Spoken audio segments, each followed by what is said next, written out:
السلام عليكم. مع وصفات ام خالد. اليوم غادي نقدم لكم وصفه تاع الكرنب محشي في الفرن. نبداو مع المقادير. عندنا راس تاع كرنب، عندنا صدر تاع الدجاج راني طحنته، عندي هنايا 3 حبات متوسطين تاع بصل وراني مقيبتهم، راني قاليتهم. عندي شويه روز هنا درتها هنايا غليته، راني مقيبته ودايره فيه الملح، وكذلك البصل راني دايره فيه الملح.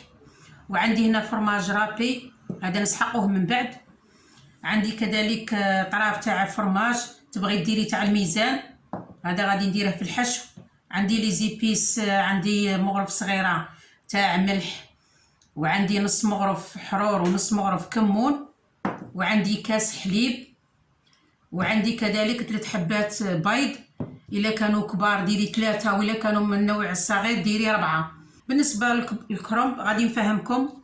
الراس تاع الكرنب هذا نقلبوا الخدمي وندوروا هذا الوسطاني، نقلعوه كما راكم تشوفوا، تقلعوا هذا الوسطاني، توصلوا الخدمي حتى لتحت وتغسليه مليح مليح وديريه كيما راه يغلي باش يساعدك ينحل، وكل ورقه وحدها كيما راك تشوفي فيه هكا.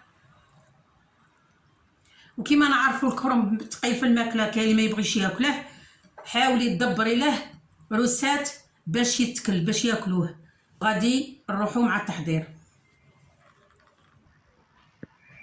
بعد ما قلينا الكفته تاعنا هي اللي راهي تفور، راهي حاميه تاع الدجاج. دروك نديروا عليها بصل اللي كنا راه مقلي طايب، ونزيدوا الروز،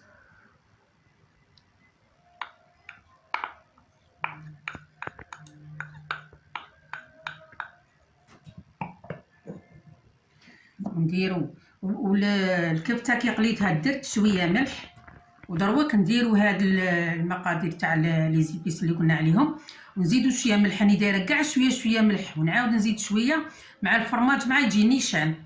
انت مهم تكوني عينك ميزانك في الملح. تخلطي مع بعض كاع المكونات، ونديروا كذلك الفرماج داخل. فوالا ديري كاع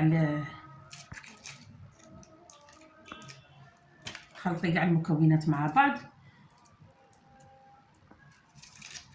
هيا، ومن بعد نبداو نخدموا في لاباس.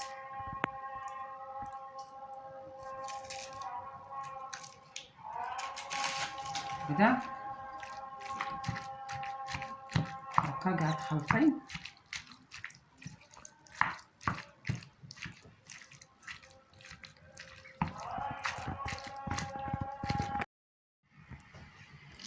كما راكم تشوفوا بعد ما خلطنا لافاغس تاعنا مع بعض، هيا راهي واجده.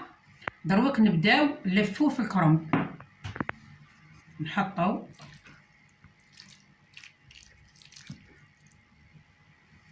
نبداو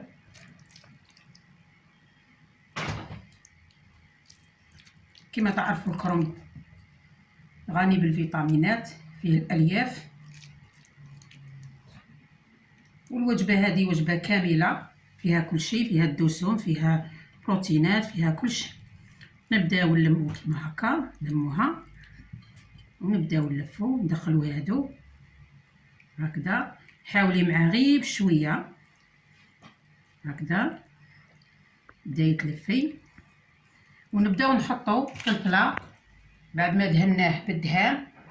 اولا ما دهنيناه نبداو نديرو ونستفو فيه كيما هكذا، ديري وحطي. نعاود نوريكم وحده اخرى، وما تهمش الا كانت الورقه كبيره ولا صغيره هكذا. نبداي تحطي، حاولي معاه باش ما يتقطعلكش، غير بشويه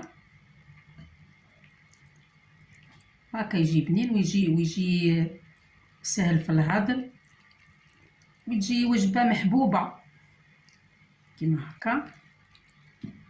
وحطيه حدا اختها وكملي على هذه الطريقه.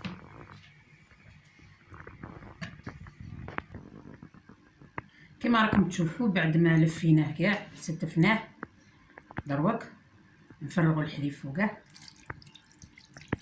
هكذا.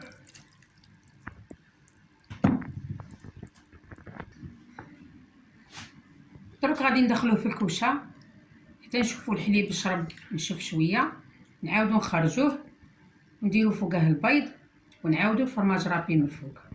نتلاقاو من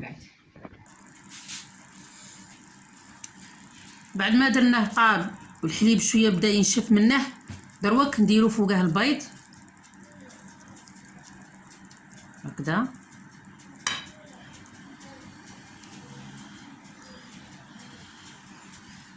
هكذا نحطو فوقه كاع البيض ونديرو فرماج غابي من الفوق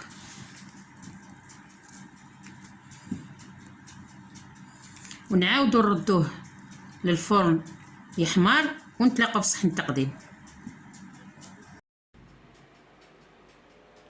كما راكم تشوفوا الكغاتا تاعنا راه وجد. دروك نقسمو مع بعضنا. اولا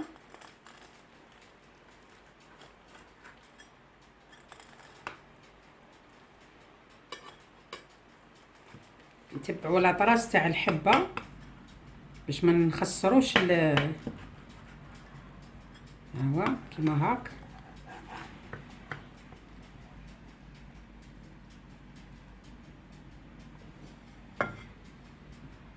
نحطوها. هذه هي الوصفه نتاعنا.